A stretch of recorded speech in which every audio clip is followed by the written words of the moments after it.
रोज जाणाऱ्या गाड्यांना थांबा मिळालाच पाहिजे. अरे कोण म्हणतो देणार नाही? अरे कोण म्हणतो देणार नाही?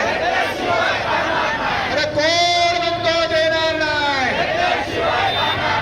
दिवस एसटी लोकसेवा सुरू